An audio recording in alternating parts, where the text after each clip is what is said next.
Hello ladies and gentlemen, welcome back to Mulroy Bay where, well, we're continuing the scene that we started in the last episode. Because there's not a whole lot else to do, unfortunately.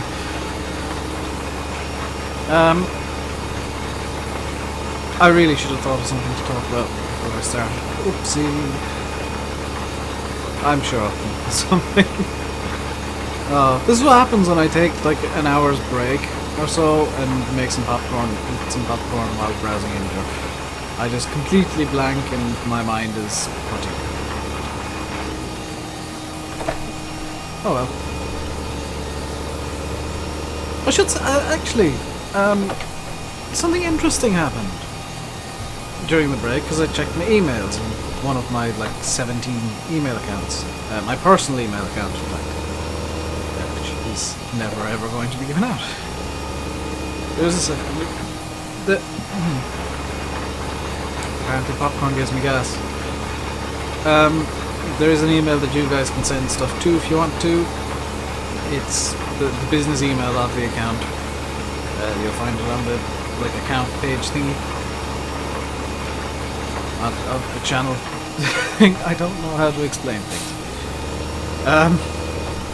So if you guys want to get in contact with me by email, just find the business email of the channel and you can send me stuff there. Because I do have some YouTube-y related-y stuff going to that email already. And I don't mind you guys sending me stuff. But on my personal email, Giants had emailed me.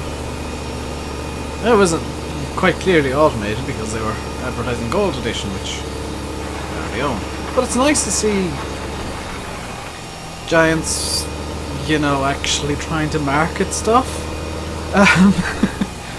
I know that might sound a bit petty in a way, but, you know, they don't, you know, they're a small company, why should they have to market their own stuff? They're a small company. It's exactly why they should have to market their own stuff. I mean, they don't have the money, or the manpower, or whatever, to have, like, specific advertising guys. At least I would assume they don't. If they do, and they still don't market, that's their own stupid fault. If I'm being quite honest.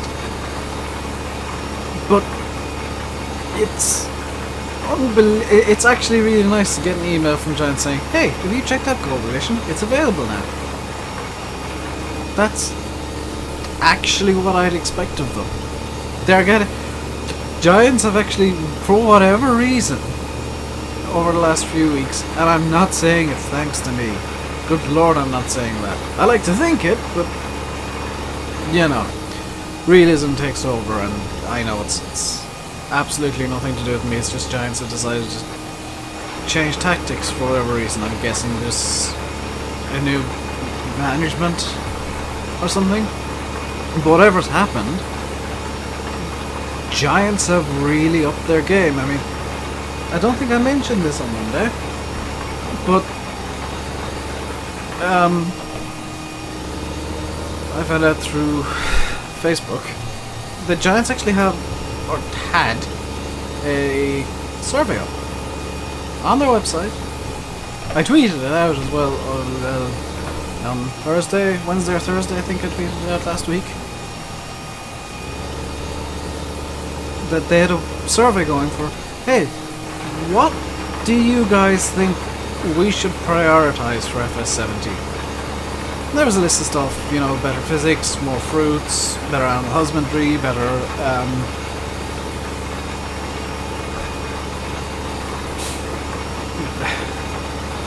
better farming, for lack of a better word, better forestry. And do you know what? It might sound like I'm approving laziness and Giants not coming up with their own ideas, but if I'm being quite honest, I'd much prefer to see companies taking that route than just saying, oh well, this is what the people want, blah blah blah blah blah. Who'd you ask? Nobody, I'm just guessing. I much prefer what Giants have done and said, you know what, let's just ask them what they want us to prioritise. And I made my votes, I guess. I made my opinions clear, and because you get like 3 options. You get to choose 3 things. I made my opinions clear. I can't remember exactly what I wanted. I know better physics, because Giants physics just no. I think I wanted more crops, I want to say, and better farming mechanics, so better arable stuff, which might not necessarily mean more fruits, just kind of, I would guess what Giants mean by that is kind of soil mod light being integrated into oh, I remember what I chose. At least I think I chose this. I actually kind of thought, you know what Giants could do with, because I know they toyed around with it in 15. It's still latent in the code and can be apparently unlocked. Marvel has unlocked it for himself and requires some tinkering in the coding of the game, which I'm never going to be able to do. So I'll trust Mara on this one. But apparently Giants had toyed with, and I'm sure I've mentioned it before, toyed with their own version of alt-tip. You know, alt-tip, placeable, well, not placeable piles. Heap tip triggers, one I use now. And placeable piles is going bye-bye because, quite honestly, heap tip trigger is more useful and disintegrates itself once it's been used. I believe. I haven't actually tested that. I believe the triggers destroy themselves once they're empty, which is kind of a good thing.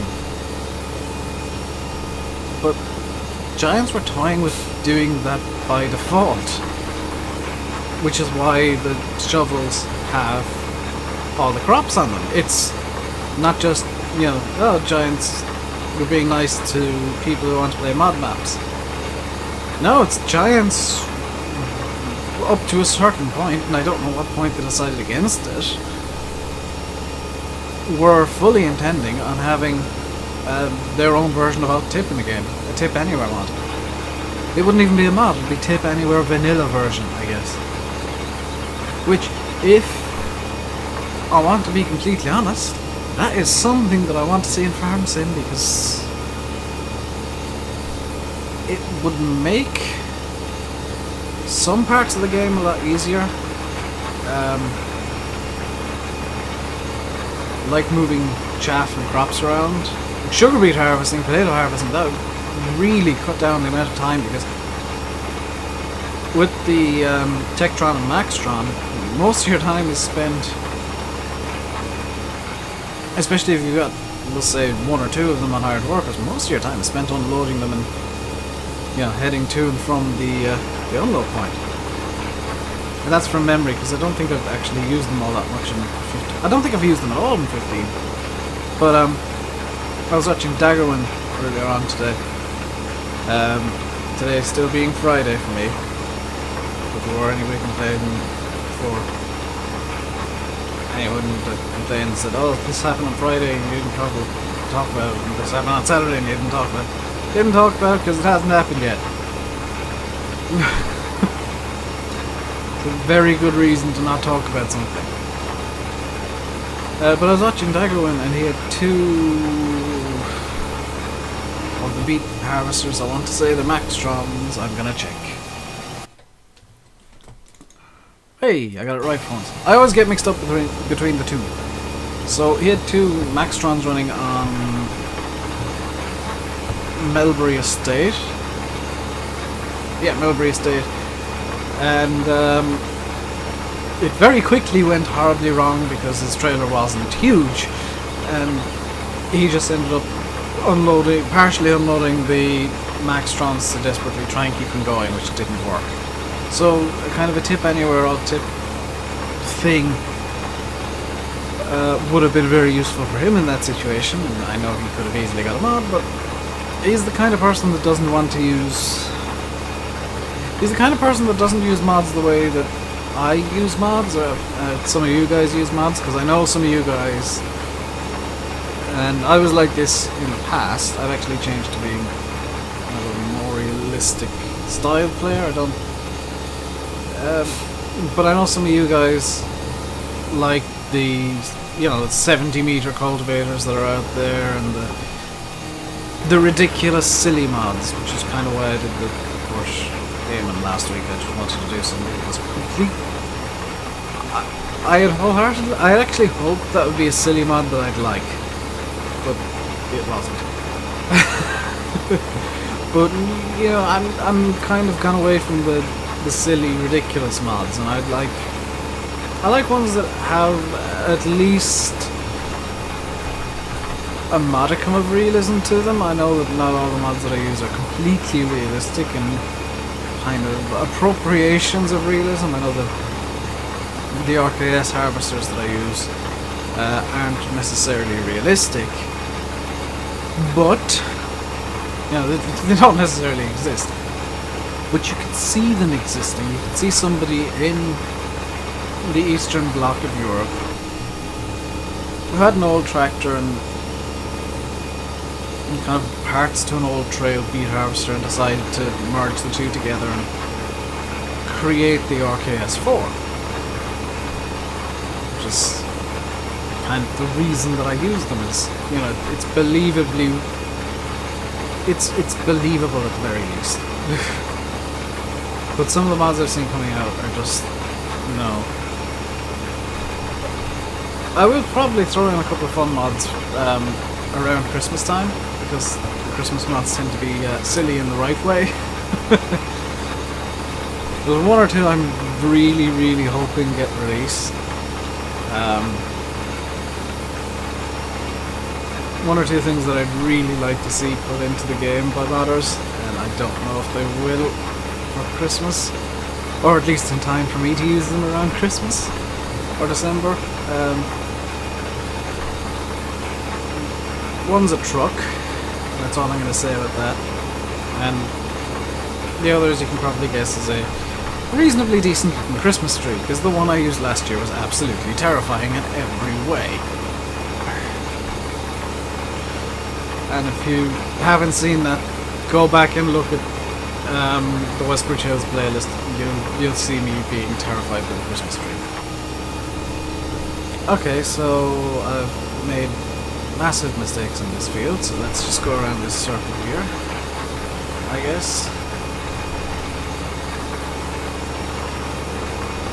This is why using a wheel for me is important, because I can take off some speed and cruise around at 11. If I want to take off even more, cruise around at 5 or 4 and get really nice tight turns in, and then just give a little boot of acceleration to finalize the, I missed it. Finalize the turn. That's why I use a wheel. And I know some people don't like using wheels. Jar Tevers is one of them, because oh well, I walk around so much it doesn't, you know, it doesn't justify using a wheel. It's a good reason. That's why most of the time I'm in tractors. And it's also kind of why, I don't know if you guys noticed, but my voice might actually get slightly louder when I'm using, well, when I'm walking about, because I have to lean forward and go a bit closer to the mic. And for some reason I'm salivating a ridiculous amount. Damn it, I shouldn't have eaten the popcorn.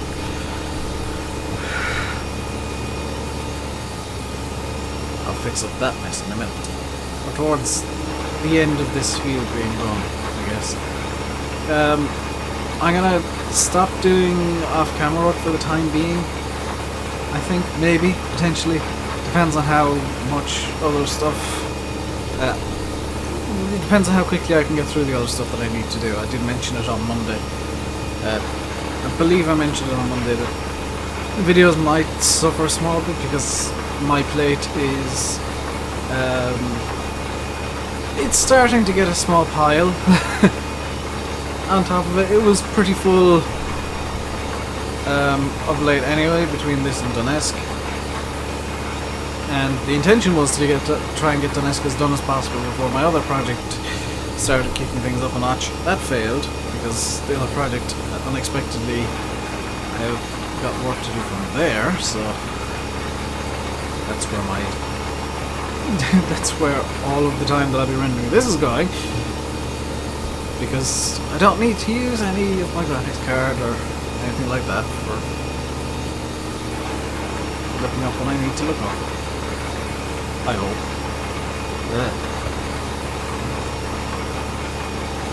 But I've research to do, actual research, which I don't mind.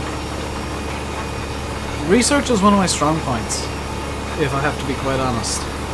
Talking not so much, research, yeah, but you know, I've got a science degree. Research is kind of something that I can do pretty well. Especially if it's, you know, look up facts about this. Okay, give me 20 minutes. I'll give you, you know, if I did top 10 videos, they would be the easiest things in the world to do. Top 10 facts about this. Oh well, that was easy. 20 minutes and I'd have them all. Another 2 hours and I'd have a script written about it. No, that's a different matter entirely. I'd do well with BuzzFeed, I think. These facts will blow your mind. You'll never believe what happened next. What? Clickbaity title. You'll never believe what happened next. Did you click on it? You'll never believe. I don't understand BuzzFeed. They take people's work, don't give them any credit for the most part. Same can be said about Lad Bible and those Facebook pages. George Takei is even guilty of this. I'm not gonna leave him out of this. George Takei is guilty as well to an extent. They take pictures from Imgur, Reddit, whatever sources they can find them. Just post them up with a funny caption and then, oh look at this picture I took, la la la la la la la. So funny, like. And 90% of the time, I've seen those pictures 3 days ago on Imgur, because I like browsing the front page of Imgur. Especially now they got work stories back. Whoa! I like my work stories. I don't have any of particular interest because I literally just, the only job I've had has been literally sit at a table, sit on relatively uncomfortable stools and test samples all day. That was the 90% of the job. The only fun story I have wasn't even mine. It was because we were working with farmers. Occasionally we got the ones that were occasionally we got ones that were less than well educated, I should say, and didn't know that phones and tractors tend not to mix very well. And yeah, there were times when at least one co-worker rang up a farmer and could barely understand them because they didn't bother stopping the tractor, never mind, turning off the engine. And it was around the time of year when all the ploughing, all the spring ploughing was happening, all the spring cultivation, all the spring work was going on, because it was January right up until about May. And yeah, that was entertaining. Some of the stories I heard, like, about Paul's were genuinely entertaining. It was just like people who sent The worst ones were like people who just plain didn't understand the point of it, because it was a government mandate. It was an actual mandated by law test we were doing, and people said, "Oh, it's positive. What does that mean?" It means, unfortunately, your calf is less than worthless. Your calf has a disease that, because we were testing for EVD, which I can't remember what it stands for now, but if an animal was found to have BVD, especially a calf,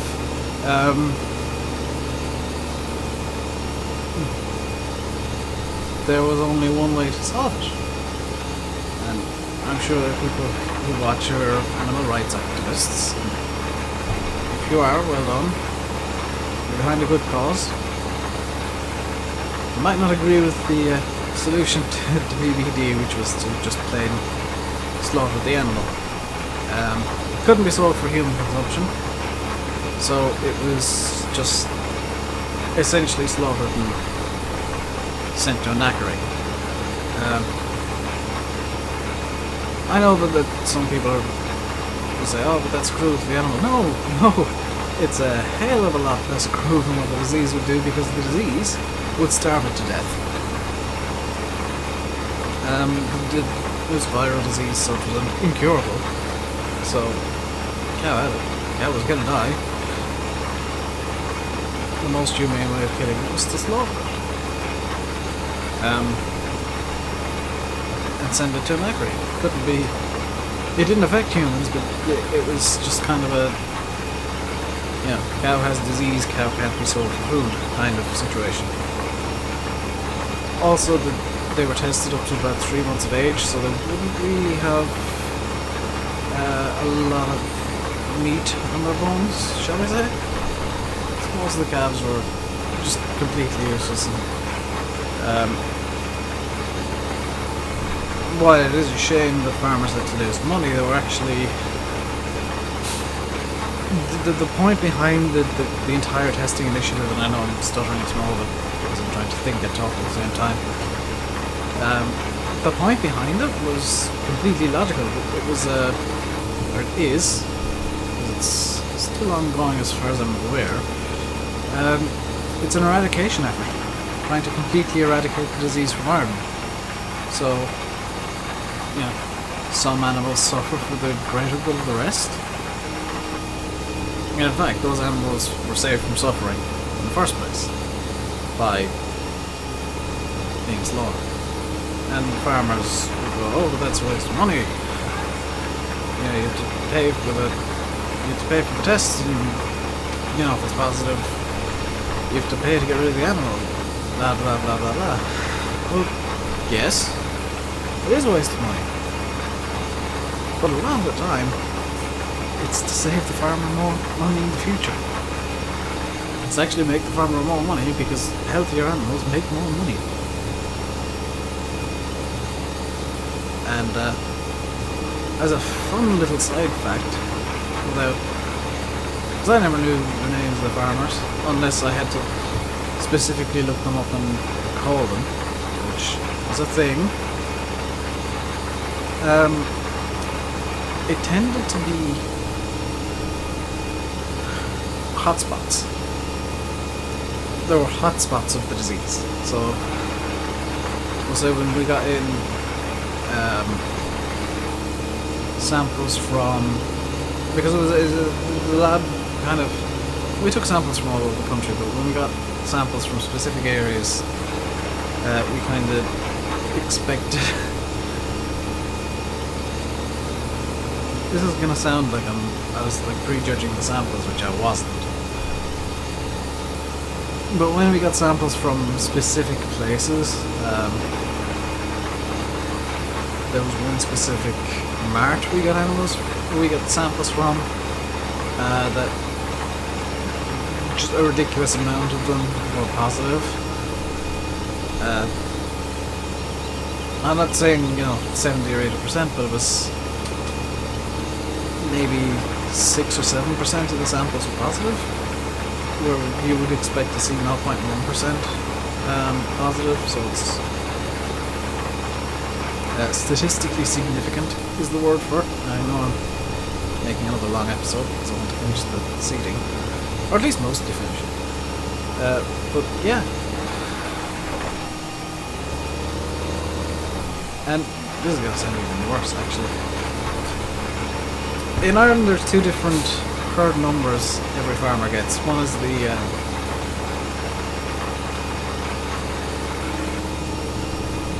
they're like farmer's number, I guess, where it starts with,